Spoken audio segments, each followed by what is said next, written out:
Hello out there. This is Michael Cross with another episode of Unlock the Door Radio on UCY Network. And hopefully, we're going to give you an hour of thought provoking information in which I really encourage people, again, think for yourself, or as Benjamin Franklin was quoted as saying, question authority. That's patriotism.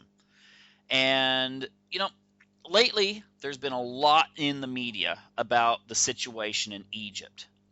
And I think Americans, for the most part, most of the audience here is American, should realize that Egypt means more than some pyramids and maybe a tourist destination in the future or some place where maybe you saw a mummy movie or something. Egypt is a very vital section of the Middle East. It's located in a strategic location on the Suez Canal. It's next to Israel and Gaza. It's a situation where a large coastline on the Mediterranean. The stability of Egypt means the stability of that entire region. And guess what? That's where all the oil comes from. In fact, you probably noticed the price of oil has been going up recently. And the reason for that is because of all the tension taking place in Egypt. Now, you know what I thought would be really interesting? Would be to actually hear a true Egyptian, not some scholar, not some political hack or something like that, but someone whose family lives in Egypt, someone who is from Egypt, someone who gets information firsthand about what's going on there. And tonight, now this is not a real name for obvious reasons. I'm not going to give out the real name. We've got Clea. That's going to be a girl's name for tonight. It goes both ways. Clea's going to tell us about what's going on there. And the reason why I chose her tonight to do this interview is because of a post I saw on her blog dealing with the Western media's portrayal of what's going on in Egypt. So, without further ado, I am going to turn things over and let her explain she doesn't seem to trust the Western media. Can you imagine that? Well, go ahead, tell us the reasons why you don't like the Western media. Hi, Michael. Oh, where do you want me to start?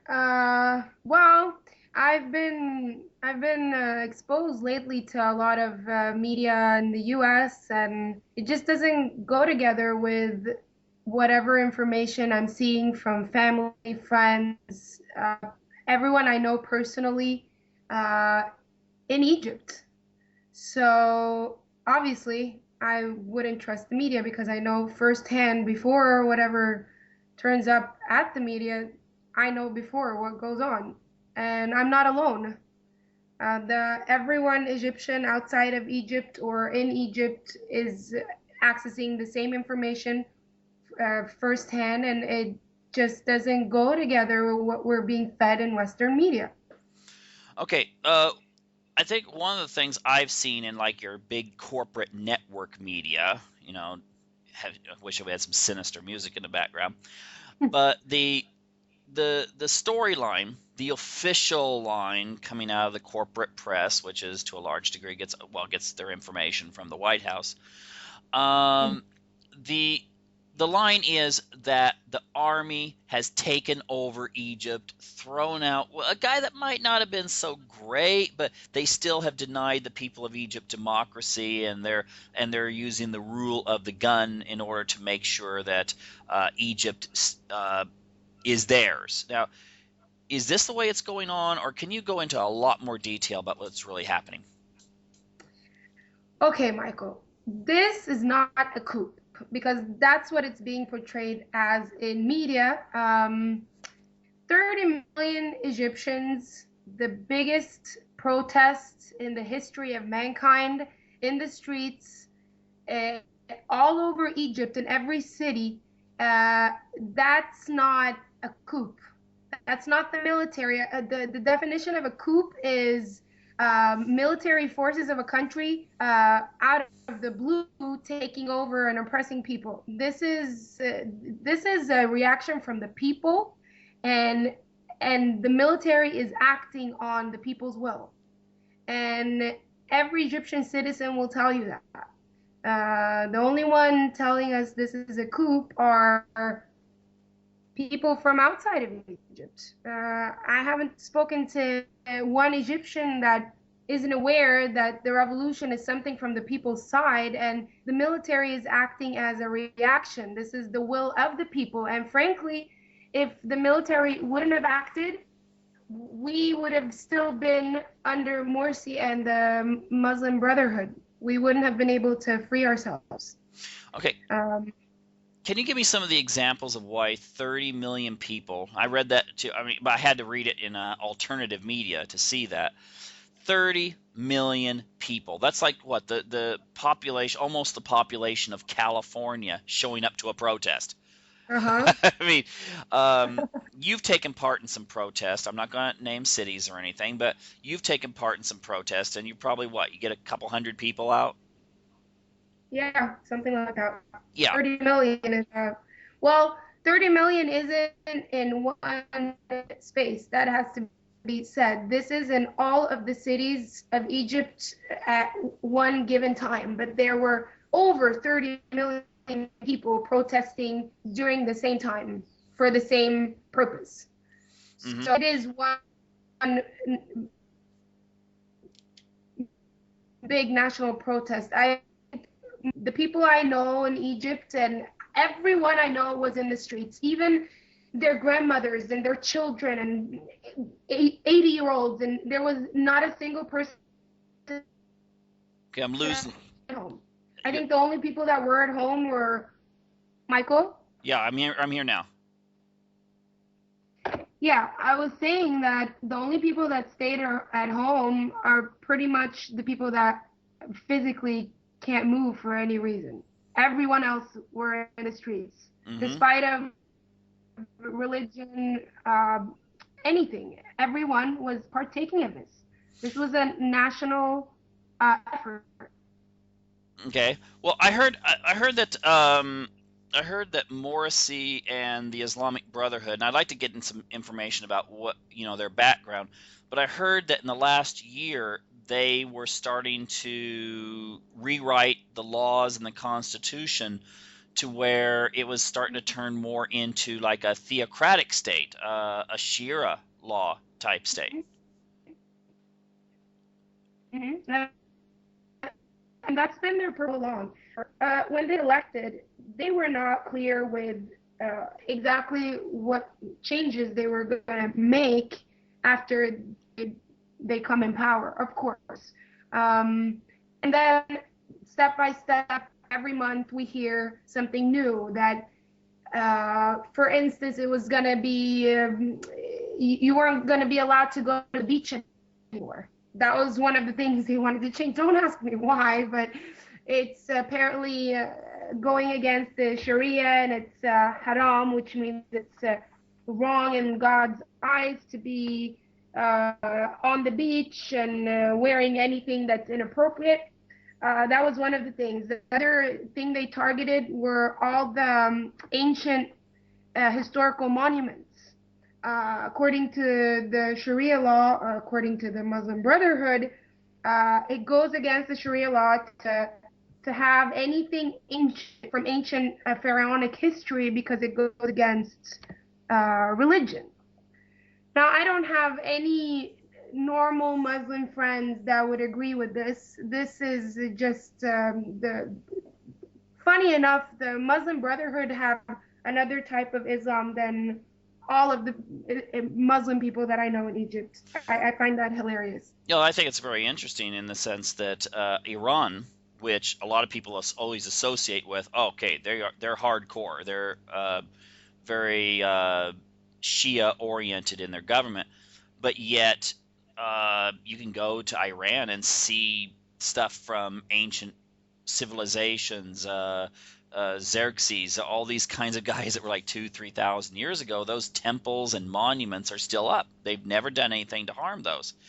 But yeah, I did hear something that there was someone from the Muslim Brotherhood. There was something in the press that he was talking about maybe the pyramids should be dismantled. Oh yeah, the pyramids, the what are they called in English? The Valley of Kings. we have over 50% of world history in Egypt. I don't know how they would even attempt to do that, but it was in their plans, and they've expressed it several times from different people in the Muslim Brotherhood that this is something that they're planning to do, Well, along with a lot of other things that have to do with not allowing any other religions in Egypt. The big, they're minority Christians, but they're a big minority. There are over 20 million people in Egypt would fall under that category as if they didn't exist. And this is something that Christians in Egypt, Copts, have been suffering with forever. But it doesn't come out in media, which is also why when this happens, Christians that have felt oppressed through all years are taking the media, their lack of reporting reality even harsher, because it's like throwing salt in their wounds. mm. Well, I think you see that in Syria. There's been now I won't say this about the British press. The British press has reported this, but there's been priests and other religious leaders in Syria who have been beheaded by people that are essentially they're being supported by the U.S. government because they're fighting Assad. So, I don't know why. I mean, but that's the U.S. government is behind a lot of, at least saying that these guys need support. And fortunately, Congress has been kind of holding back on allowing the weapons that Obama has asked for to go over there. But yeah, you don't hear about it very much in the mainstream press that Iraq's Christian population has pretty much been decimated. I mean, it's not been wiped out. It's just the people have sort of seen the writing on the wall, and they've left. They've moved away from Iraq. I think at least half of their population that's Christian has left the country, and then Yeah. It was almost like I've seen some stuff that Morrissey's people were actually saying that maybe that would be a good option for the Christians, in Egypt to just leave. They'd love that. They'd love that. However, the problem, Egypt's situation is different because the Christian population is much, much bigger. They couldn't leave even if we're not talking about a million or two. We're talking about over 20 million people. And the other thing is that they have a very, very, very strong connection to their country. There are as many, if not more, churches than, I wouldn't say mosques, but there's a very strong connection the Christian people of Egypt have to Egypt, and they don't want to leave. Yeah, and they've been there. Historically speaking, they just still feel like this is their land and their country, and not exclusively theirs, of course, but they just don't want to be pushed out, which is understandable.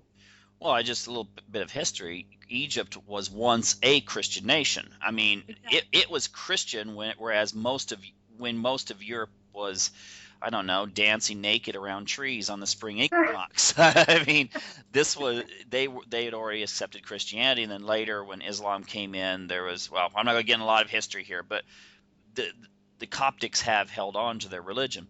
Now, where do these guys come from? I mean, you hear the stuff about the Muslim Brotherhood. I've heard all kinds of stuff about the geopolitical origins, but it's essentially just, can you give the audience kind of a little breakdown of what is the Muslim Brotherhood? And you see them on TV. They're wearing, Morrissey and the others, they're wearing nice Armani suits. They look like just regular everyday business type people. They're not dressed up like Taliban, or something. And so I think people see the business suits and they think they must be moderate. They're wearing shirts and ties and suits. Mm-hmm. Good marketing, actually. What would you like to let the audience know about these guys? Well, you have to look back in history and see originally how the Muslim Brotherhood came about. The Muslim Brotherhood was founded in the 60s, and it was actually funded by the American government, the president. If it wasn't for America, they wouldn't even exist. So that's That's known by Egyptians, and if you look up their history, you will see what and in what political situation they were made to begin with. And ever since the then, and this is a story of if you ask, I mean, these stories have been handed down by Egyptians that lived there their entire lives, like my father, my mother, and their parents, and this is first-hand information. Um, they've always been around, but they just haven't been this militant uh, as they are today. When my parents used to live in Egypt in the 60s and the 70s, we always knew they were around and they were always making trouble. But depending on what president, if it was Sadat or the president before him, they were either held back, or when Sadat came, he freed them, and the result was that they killed him.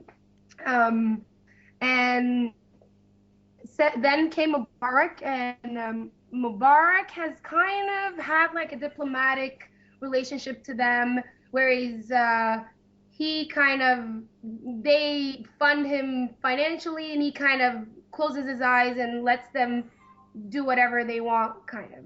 And during his era, which is 30 years, they've been able to grow themselves stronger. Um, and just by Mubarak looking the other way. And when the revolution happened, he did put a lot of them in jail, one of which are Morsi himself, because then everyone's eyes were on them. But before that, they were not supervised, and they were kind of let to do whatever they want. And it's known that they have very strong affiliations with Hamas, and they have affiliations with Al Qaeda, and this is not something new. It's just that the rest of the world is just discovering this right now. Yeah, I would really strongly encourage people out there to look up origins of a lot of these things. I think I've also run across some of the stuff about America and Britain helping to set these organizations up, and it was like their fear. Now, a lot of Americans aren't aware of this no more than they're aware of the fact that in Iran in 1953, the U.S. government funded the overthrow of a democratically elected president. But the thing is that there was, I think, there was fear when Nasser was the leader of Egypt, that he was going to unite the Arab world in one big body. And I mean, when you play geopolitical politics, that was not seen as positive for the West. So there was some stuff going on in the background, and kind of a. So what's funny is that Nasser actually had all the militants and the terrorist Muslim Brotherhood people jailed up. Mm-hmm. And it's also funny because I notice a big difference between how the rest of the world views Nasser and Sadat's presidency and how we as Egyptians view them. I think it's so interesting that if you talk to anyone around the world, Sadat is viewed as some form of hero that created peace and even got a Nobel Prize. But if you talk to any Egyptian, Sadat is hated, and Nasser is a national hero. So I find that extremely interesting in today's whatever is happening today with media, because I see the same thing happening again, where the reality and the picture that Egyptians have is very different from what we see in Western media. Mm-hmm. Yeah, well, yeah, we get into the reasons for that. That's for sure. Now, I was going to go into the elections here, but why do you think, since we're dealing with geopolitical politics here, why do you think was it like last year or a little bit over a year ago that Obama seemed to be really praising Morsi, and then when everything started looking bad for Morsi, uh, Obama was starting to. I mean, I don't know this. I don't know if this is conspiracy theory or something like that. But they were when Morsi was still in charge. The U.S. military was being. They had a group that was being trained in riot control. Then they gave some story about, well, maybe they'd have to guard the border of with up north near, was it Gaza or whatever. And I'm like, what? Why would they have to do that? I mean, it sounded like they were actually in some ways thinking of intervening. Um, Mm-hmm. and it doesn't make sense to me. I mean, at one point you're talking about freedom and democracy and stuff like this, and then you're supporting this guy. Do you know what maybe some of the motives are with Obama supporting the Muslim Brotherhood? I personally believe that I think America benefits a lot by there being a chaos in the Middle East and a chaos in Egypt, and we've seen America and Obama in this past time, almost like you're saying, changing his mind around whenever it's convenient whenever it helps America. I mean, first, I also read the articles about sending riot control uh, support to Egypt, and then recently, just these days, there was news coming out that America secretly stopped their military funding, the funding that they've been giving to Egypt since the 60s.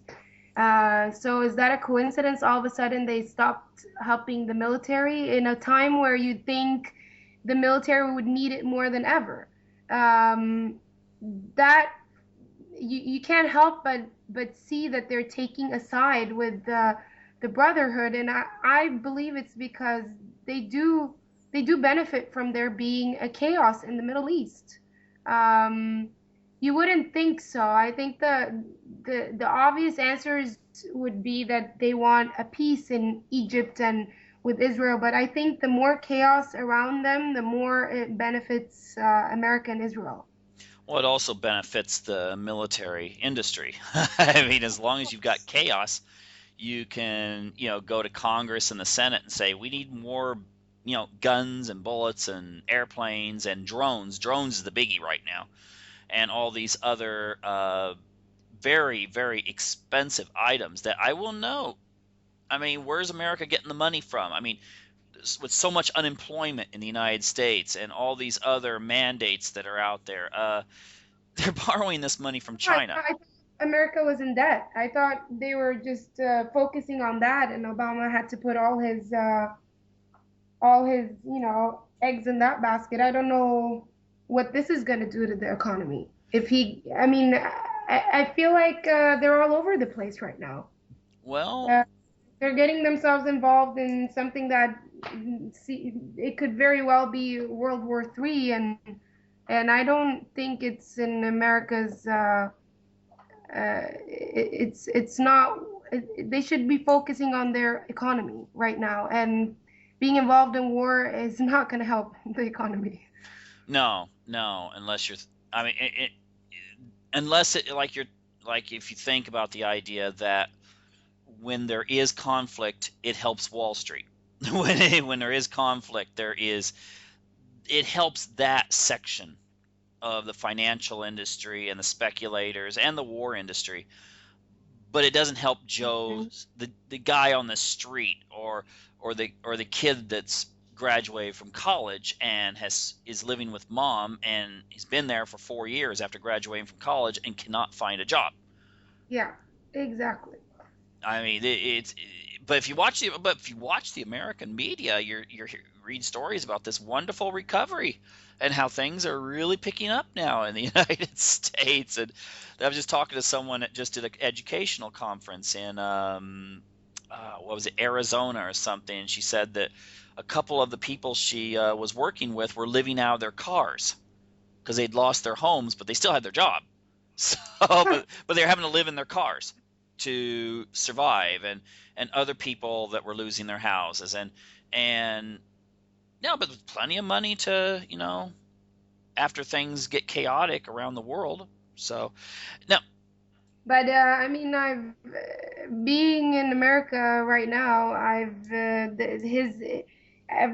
his administration has been trying to portray the economy going well, but they've been very criticized for it. I mean, there's nobody really believing it anymore. It's not going as well as they would like it to seem. Uh, unless you're working for the military or you're working in the surveillance, yeah, industry. That big $2 billion complex they're building in outside of Salt Lake so they can monitor everybody's phone calls and emails from around the world. So, but I don't think that sector is big enough to give a job to everyone oh, in the U.S. a- absolutely not. But then again, if there's World War III, there's plenty of unemployed, young men and women who I guess they can try to get into the military. Maybe. I mean, it sounds cynical, but we've seen it in World War I. That's what they did. Anyway, the let me ask you a question here. Now, 30 million people coming out to protest. Uh, that's pretty impressive. I would hope that Americans and Western Europeans who look upon Middle Eastern people and say, well, they're just not very democratic people. I mean, I've heard that many times from people with advanced degrees. Well, democracy and the Middle East just don't go together. They go out in the streets. Americans and Western Europeans, they switch the channel onto, American Idol or something and gripe about politics. But what would drive 30 million people out? What were some of the things that the Muslim Brotherhood was actually like, step one, step two? You mentioned the thing about kind of getting down on Coptic Christians. Mhm. But there must have been other things, other laws. Do you know some of those changes in the law they wanted to do? Women's rights, maybe, or things like that? Well, to begin, we have to remember that they weren't elected by the entire population of Egypt. They still had a very large opposition when they got elected.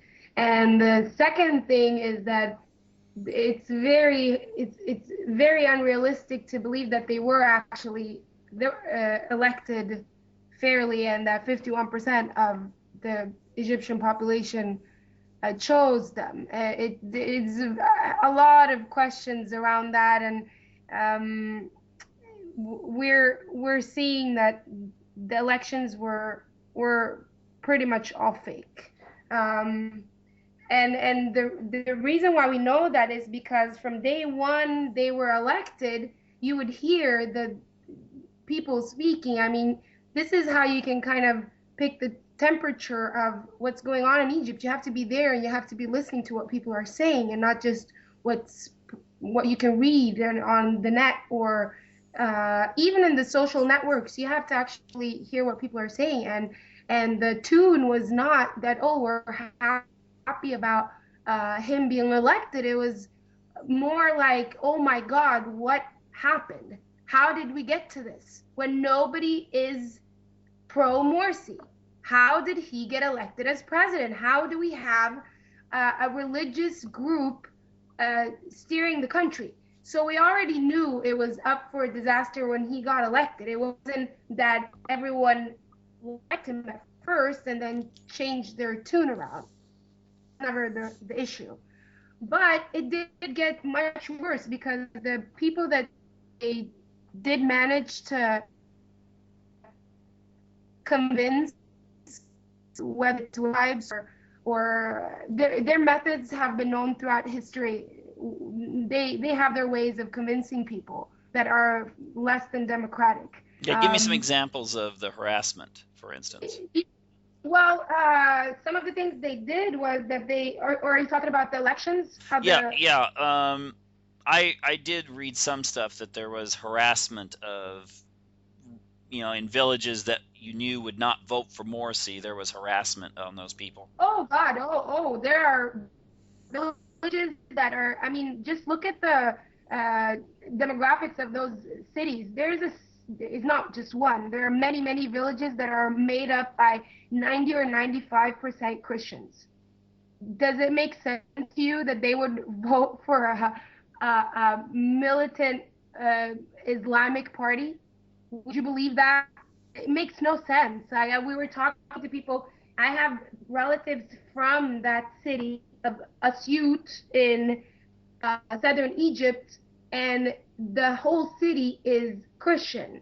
The whole village is Christian. And when the numbers came up on TV, going through each and every city in Egypt, it was even the TV people, presenters, and the journalists were pretty much laughing while they were counting up the numbers because it just doesn't make sense. It's so obvious that it's been tampered with and manipulated. And some of the ways they did this was they stood in the lines of the voting lines and gave out sugar, flour, any type of bribes. People are very poor in certain parts of Egypt. And if you had to choose between feeding your kids today or putting a vote on someone that you actually believe could run the country and maybe it would go well for Egypt 20 years from now, what would you choose? Would you choose to save your children today, or would you choose for Egypt to maybe get better after 15 or 20 years? I personally would have probably took the flour or the sugar to save my kids. So they definitely played on the weaknesses of the Egyptian population, and that's how they won.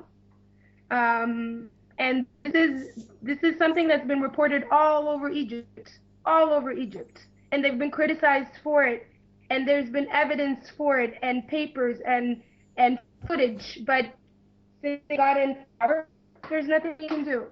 There's absolutely nothing you can do.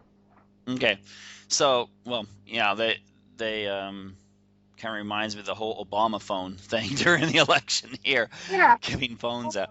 The the thing is that, okay, so they get in power, and essentially, if you get an idea of what their vision was for Egypt 10 years from now, had they stayed in power, or if they get back into power, what would Egypt look like? I mean, if I look at pictures of Egypt today, I see some women with a hijab on. I see some women, dressed like they were in the streets of Rome, shoulders exposed, and that sort of thing. So it seems to be that, and women, they have women journalists and newscasts on the internet where there's women there. There seems to be a lot of freedom of expression. How would that all change if Morsi was still in charge, and let's say the year is 2023 instead of 2013? I believe there would be no more Egypt. Frankly speaking, Egypt would be gone. We already started mourning Egypt from the day Morsi got elected, and our worst nightmares have just been, coming true ever since he got elected. It's just been getting worse and worse, and that's exactly where they want it to go. No freedom of expression, no freedom of religion, no freedom of anything. It would be much poorer. It would be, I guess already Egypt is classed as a third world country, but I think Egypt would be one of the poorest countries on the planet. And that's speaking of one of the countries that have had a very strong economy in history, and they have an influence all over the world, politically, historically speaking. It's just not the Egypt that I once knew, and it's not the Egypt that my parents knew.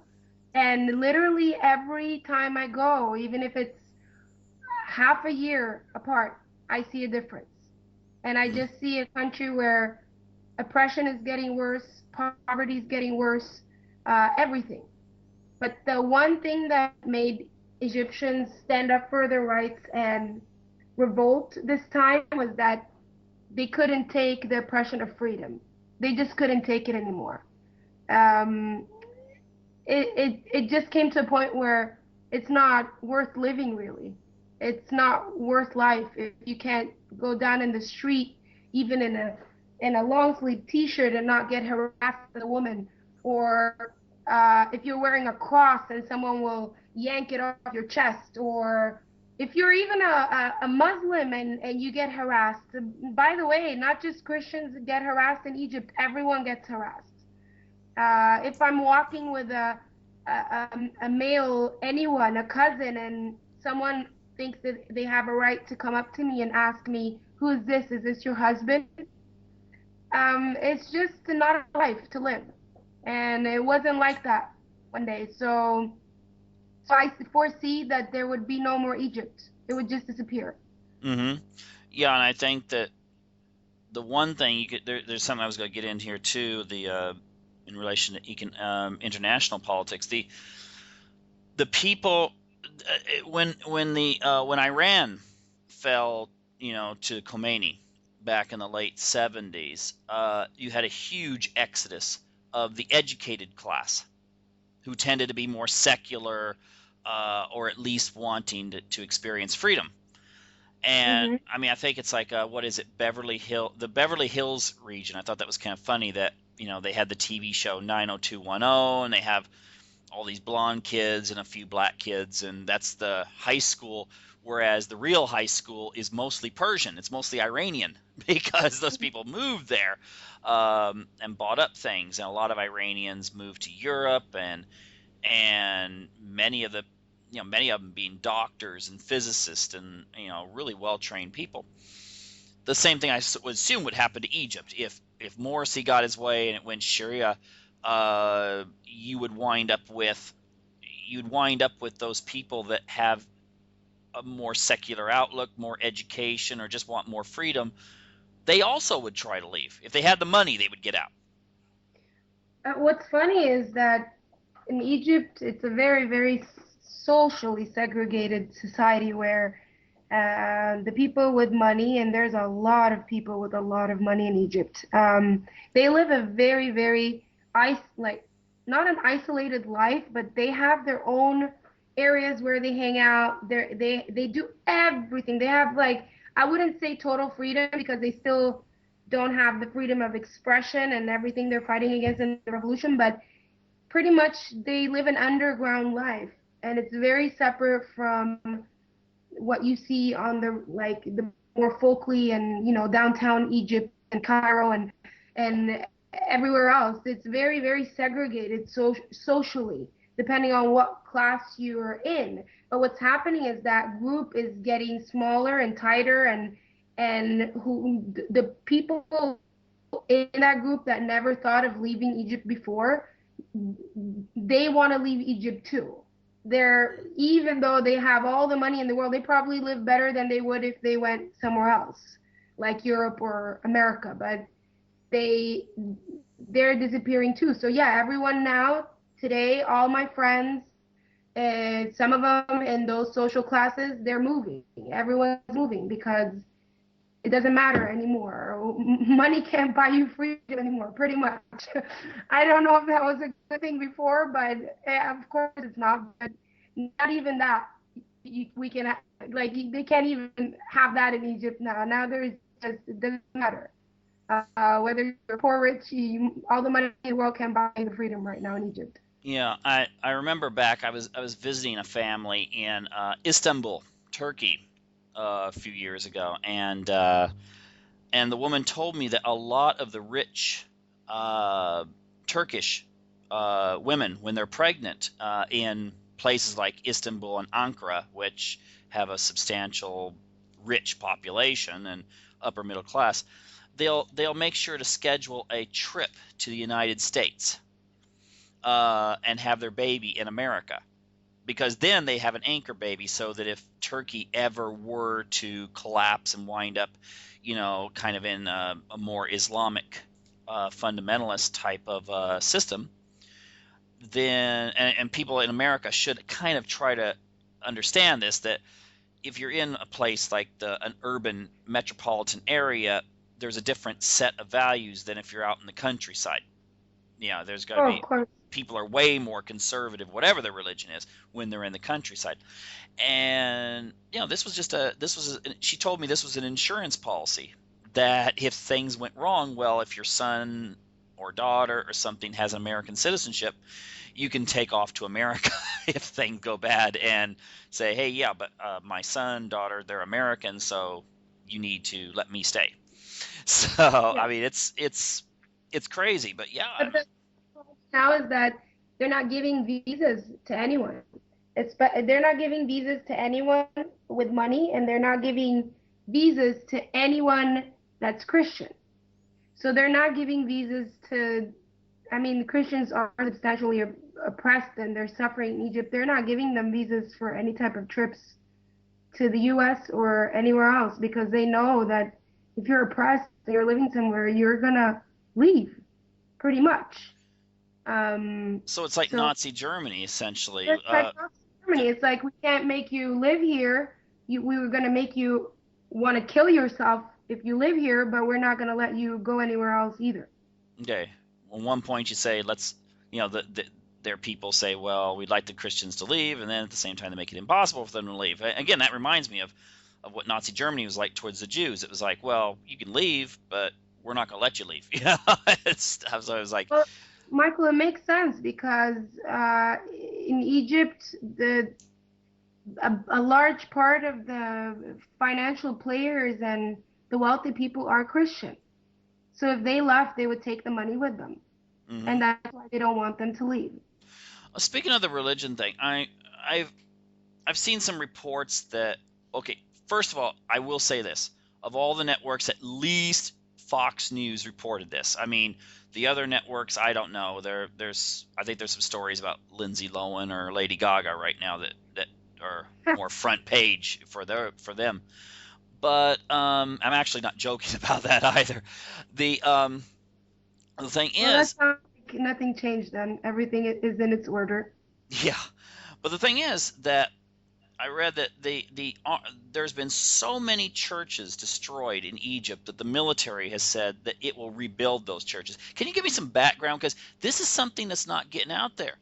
I noticed that you'd made mention of this, that there's a map of Egypt showing, places that were, little burn marks or something, showing where churches, some dating back, to the 5th century, that have been burnt down.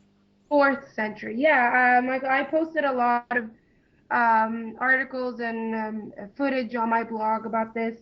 And now the number is up to over 64 churches that have been torched, burned down to the ground.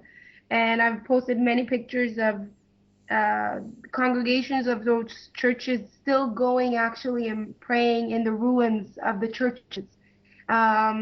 Just yesterday, I heard about a church in a city called Sahag in southern Egypt where it had been torched down, and then the black flag of Al Qaeda was put on the top instead of the cross. The cross was taken down, and the flag was put on top of it.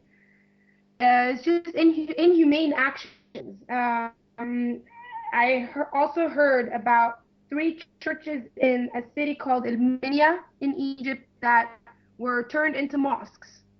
And the Friday prayer, the Muslim Friday prayer, were held in the churches. Now, there's no lack of mosques in Egypt, and the Muslim population hasn't been complaining about it's not an issue of a space. It's not a space issue that they need more space to pray or anything. Muslims themselves have never expressed this, but somehow the Muslim Brotherhood thinks it's necessary to burn down churches and take them over and conform them into mosques. This is something that has been happening in Egypt ever since I was born, and it started when my parents, when they lived there, but you don't hear it. I don't want to say, this is sad that I say this, but I want to say that the only good thing about what's happening now is that there is actually some media covering this and that it's seen for the rest of the world to see. But this is something that's been going on for decades. Mm-hmm. But now it's just really big. Now it's just everywhere in Egypt. 64 churches were torched down in less than 24 hours. And in fairness, before, like, there might be some listeners going, yeah, you know what I mean, the good old boy out there, like, oh, those Muslims are, this and this. It's my understanding that, well, first of all, the Egyptian military, which is protecting churches, is mostly Muslim. As I this has nothing to do with the actually actually what's funny is, and I posted a picture of that too. The churches that were not burned down, the only ones that weren't touched were actually the ones where the Muslim people from the area and the community around them made a circle around the church and protected the churches. So again, I want to point out this is not a religious war between Christians and Muslims. Christians and regular everyday Muslims in Egypt are all on the same side. The enemy is the Muslim Brotherhood. There is not one sane Muslim in Egypt that supports the Muslim Brotherhood. I want to make it clear. What is the I mean, we have some American leaders such as what is it, John McCain and Lindsey Graham and Obama and so forth. I think Graham and McCain actually went to Egypt. But what now, essentially, the average Egyptian, what do they think of these leaders from the United States, like Obama and McCain and so forth, making comments the way they are at the moment? I think in general, the average Egyptian is very much sick and tired of the American politicians butting in their politics. They're sick of it. They don't want, because they haven't seen any good of it. And from what they've seen in recent days from Obama, nobody is supporting Obama or Obama's administration anymore. They just feel like, let us handle this on our own. You're making things worse. So this is hurting America's credibility in this region. Oh, definitely. Oh, definitely. I haven't spoken to anyone that has any credibility for Obama or his administration anymore. It's just there. It's not making relations better with America on a. Yeah, that's what I have to say about that. Okay, and on the issue, another critical issue, that one of the reasons that I have read, at least, that Obama was kind of supporting Morsi was the connection between the Muslim Brotherhood and Hamas that you've already mentioned.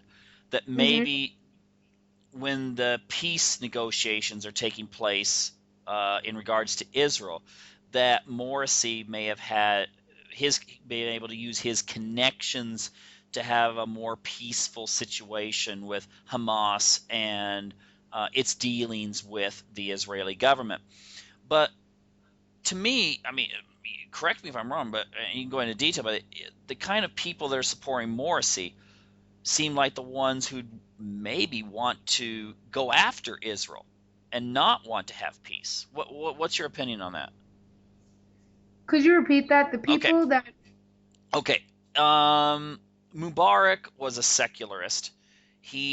Whatever his feelings were towards Israel, he was paid off by the U.S. government with all the foreign aid and stuff like that. So therefore, he was, let's have good relations with Israel. I mean, this is a big one when it comes to the United States, supporting Israel. And it seems that, well, at least it makes sense that if the Muslim Brotherhood is so radical and so intolerant, that they would be more of a threat to Israel than they could ever be as some sort of leverage with Hamas. Yeah, I hear what you're saying. Well, it's one thing what it looks like, and it's another thing nothing is happening in the open. Everything is happening under the table, like we say in Egypt. The money that Morsi is getting funded with, he's selling cyanide with. He sold parts of Egypt, Sinai. I'm not sure how to answer that question, but Well, when you see, I guess the way I'm trying to present this for, if a person's in America and they really strongly support Israel, it seems to me that having a democratic Egypt, I mean, a true democratic Egypt that's open and tolerant, is probably less likely to ever go to war with Israel than one that is basing its philosophy on kind of an Islamic extremism. no, that's what you would think, but you're forgetting that a strong democratic Egypt is, well, it's a strong country, but a country that's ruled by idiots is a weak country, and they're very aware of this. They're very aware of the fact that an Egypt with Morsi is a chaotic Egypt. It's not a strong Egypt. It's not a unified Egypt. And the military is not unified with Morsi. That's number one. So it's an Egypt in scatters. It's an Egypt that could easily be influenced in different directions. Okay, so Egypt, it would be an Egypt that looks sort of like what Libya does today. No one talks about Libya anymore. I mean, when the whole thing about we think Gaddafi's doing something to people in Libya, it was all over the press, and now there's it's almost like the country doesn't really exist as an entity now. I mean, there's various militias that have their little stakes in here and here and here and here, and people are dying, but you don't hear about it because the oil's flowing. Everyone's happy. Well, at least in the West, they're happy. So, so you got Libya that's been totally destabilized. Egypt, which is having problems right now. Syria is. I've seen pictures of some of the cities that, comparing. This is Syria. This is what this city looked like in 2007, and here's what it looks like today. And it looks like it looks like one of those scenes from a World War II documentary after a bombing of Dresden or something. It's horrible. And 100,000 people are dead. So, I mean, that is one type of geopolitical politics. You keep a region all messed up, and then therefore they have no way of unifying and ever posing a threat. But then, of course, the danger is just like, again, going back to Germany. Germany after World War I was weak, and then someone comes along and unites them, and well, the rest is history. Millions dead, and Europe was left a shambles. So the thing, the fear is also of a strong Egypt that doesn't need America, and Egypt doesn't need their support, because that's what, if you ask the Egyptian people, they've been wanting to be independent since the 60s. They've been trying to, they don't want America to interfere. That's like the dream scenario, but they haven't been able to do it on their own. And I'm sure if they would be, if the people in power didn't have personal interests in receiving that money, like Mark did, and like Morsi does, and everyone that's ever ruled Egypt pretty much, except for Nasser. He's the only one that actually didn't put money in his own pocket. But they wouldn't need America anymore. They wouldn't need that support. I think that's the fear of them being independent, and it's in everyone's what do you call it? Best interest. The languages are going together now. Best interest to keep them dependent. Well, yeah, I noticed that. Well, Nasser's the one who, with the Russians' help, built the Suez Canal, and he had this dream of turning Egypt into an industrial society, similar to Europe's. And I mean, I think Egypt has the resources to do it. It just seems that it, like you said, it hasn't happened. Now we got about 3 minutes left.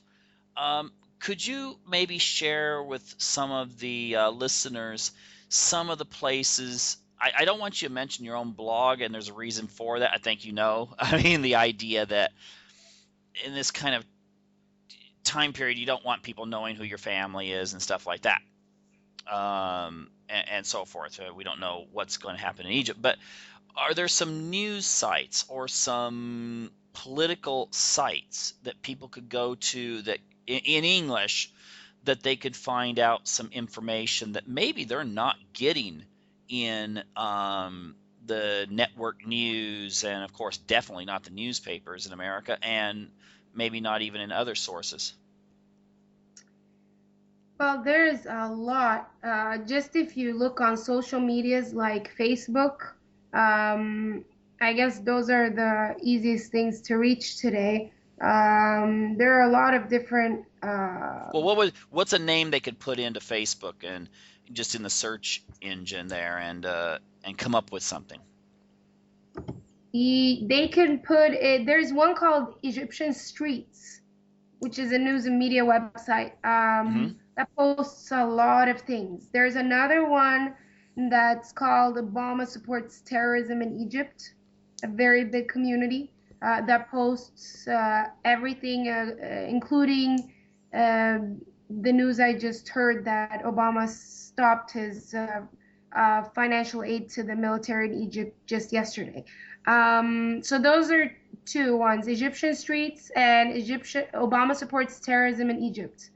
Um, Even if you just put in Egypt Revolution, there will be at least 10, 20 different media communities that you can check out to see some objective information about Egypt. Hmm. Yeah, because the seriously, I've just noticed a lot of stories where I've read detailed reports in some of the either alternative or some of the British or RT sources and stuff like that. Just changing a few words can totally, when you see it in the mainstream press, can just totally distort what's happening.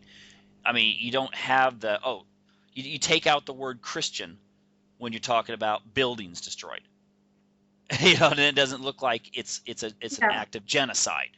Before it looks genocidal, then you take out Christian, then it just looks like, okay, they burned some buildings versus they burnt some Christian houses of worship. So yeah, I really encourage people to look into these kinds of things, and hopefully, things are going to work out in Egypt, and they will be able to have a democratic system that will represent people and also help build their social economy and everything like that up. And I mean, Egypt's been around for thousands of years. It deserves a place in, the club. It doesn't have to be just exclusively the Western societies that have prosperity. So anyway, well, Clea, We definitely hope as I think every Egyptian will tell you, we're not going to give up now. 30 million Egyptians in the street. They started something, and I think that they're not going to keep quiet anymore until Egypt becomes what it should be. excellent, excellent. Well, thank you for coming on the show and sharing some really interesting information with the listeners. Thank you, Michael. Oh, Glad that you have. okay, thank you, and hope everyone tunes in next week for the show. Unlock the door. Thank you.